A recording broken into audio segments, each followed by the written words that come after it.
You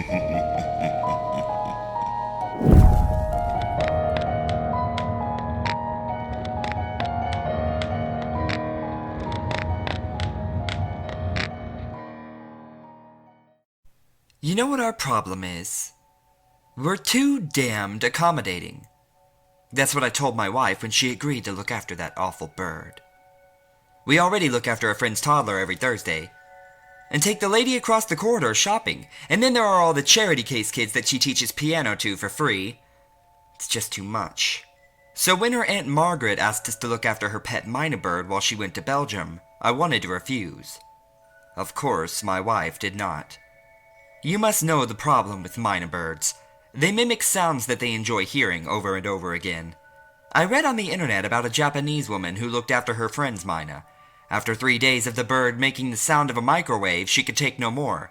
"Shut up or I'll make you into yakitori!" Of course, that became the bird's favorite phrase, and the woman spent the next month trying to re-educate it. So we spent the next 2 weeks on our best behavior. No swearing, no shouting, no. Well, anyway, we were on our best behavior. My wife's aunt loves classical music, so we left the radio on Classic FM. Unfortunately, the bird grew fond of Alan Titchmark, so we had to switch to BBC Radio 3. Apart from the fact that the bird could imitate the phone, bloody thing, I was waiting for a job interview. Everything went smoothly until 2 weeks into its stay.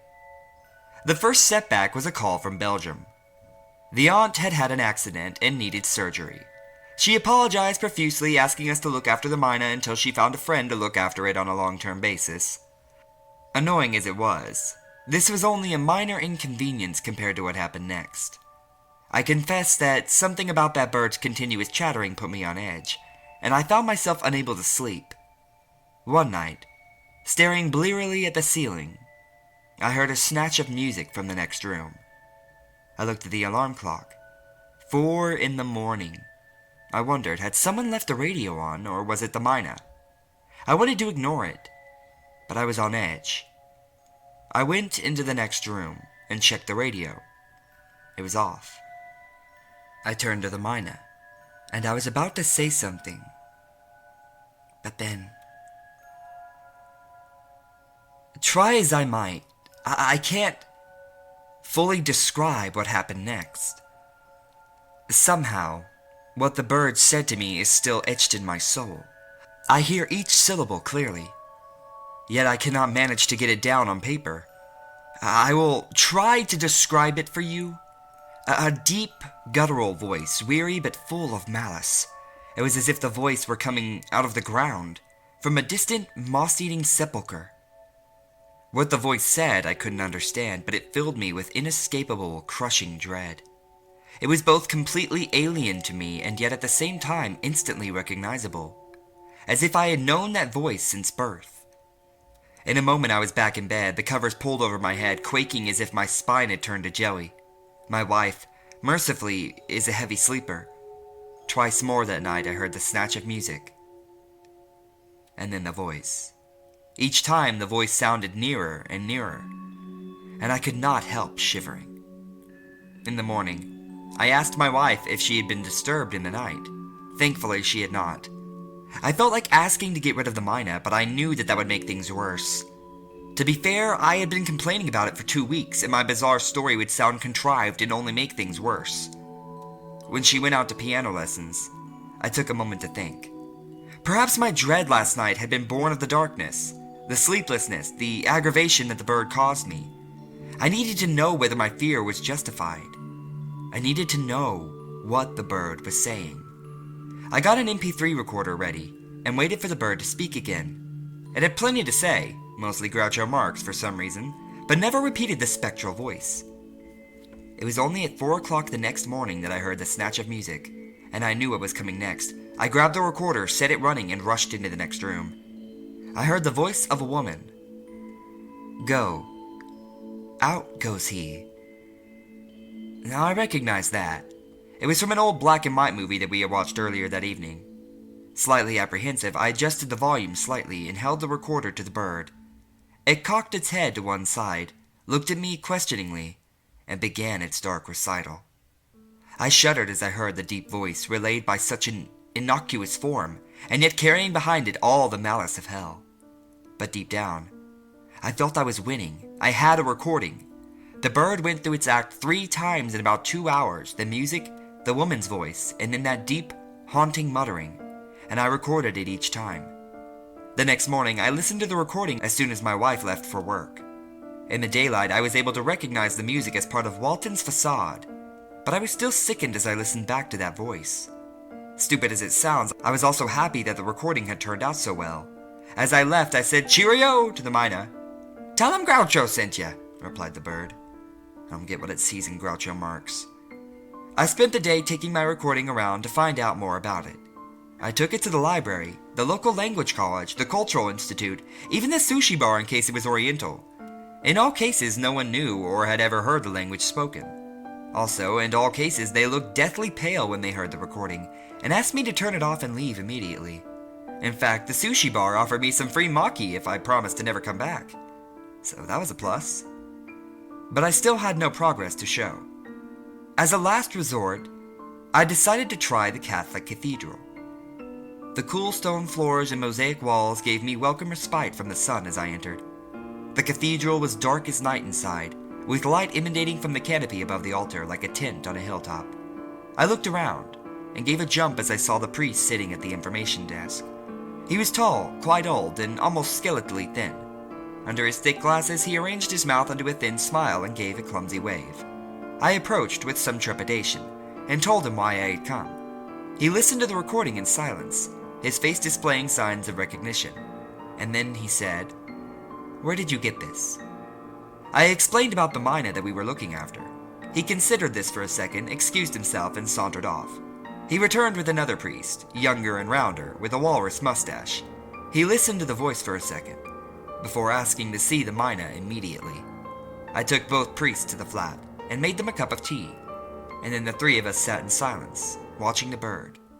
Once again, the bird never repeated the sepulchral voice. It seemed only to do it at night.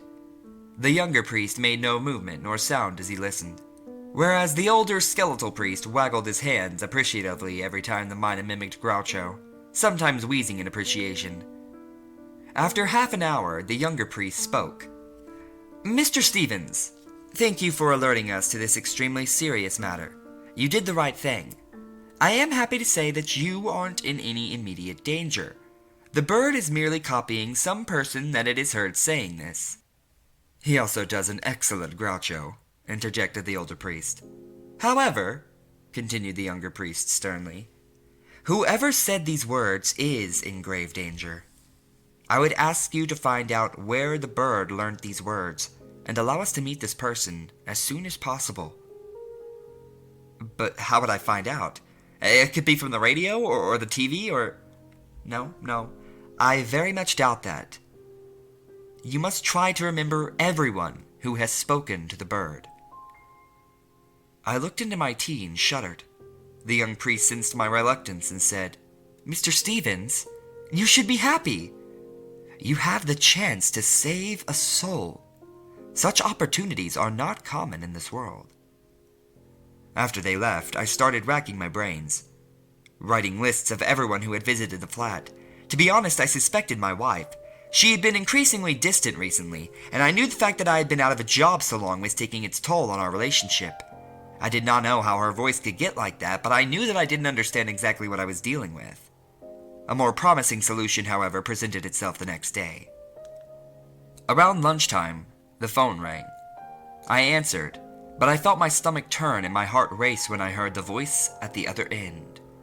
It was the deep, stony baritone, somewhat more cheerful than the mynah's nocturnal chant, but with unmistakable menace. I tried to answer, but only choked when I tried to form words. "Mr. Stevens, are you there?" Yes, that's me," I replied, regaining my composure. "You're looking after Margaret's mynah. Is that right?" Yes, that's right." "Oh, good. Margaret just phoned from Austin. She wants me to look after it. Can I pick it up tomorrow from your flat? Say 4 p.m.? Yes, of course. See you tomorrow at 4. Of course. How did I miss that? It wasn't someone who came to this flat. The mina had learnt it from a friend of Aunt Margaret. I felt relieved, but only for a second. Was Aunt Margaret involved in... I didn't know. But I did know that this friend of hers was some way involved. Now I had to face this man, this unknown terror. I didn't know what to expect. I was worried. If I exposed this man, how would he react? Would it be safe? Before I knew it, the next day came. A monstrous summer storm had gathered, and the London sky was dyed dark green by the sapphire sun. Rain thrashed the windows and cried miserably as it slid into the gutters. It was a Thursday, so we were babysitting again. This was a bad timing, as I didn't want the baby there when I confronted the stranger. I looked anxiously at my watch. 10 to 4. I shivered. One part of me wanted to just hand over the bird. Don't mention anything about the odd incantation. After all, why should I believe that anything the priest told me was true? I knew what I was going to do. But then I heard the music. That little snatch of music, so simple, but the precursor of that demonic voice. The baby gurgled happily on the sofa. I didn't want someone so young to hear that voice, so I rushed to the bird. Now it started speaking in the woman's voice. I felt my heart leap into my throat. My first thought was to throttle the mina, but I was interrupted by a voice. That terrible, terrible dark voice. And every fiber in my body wanted to scream. The voice had come from the baby.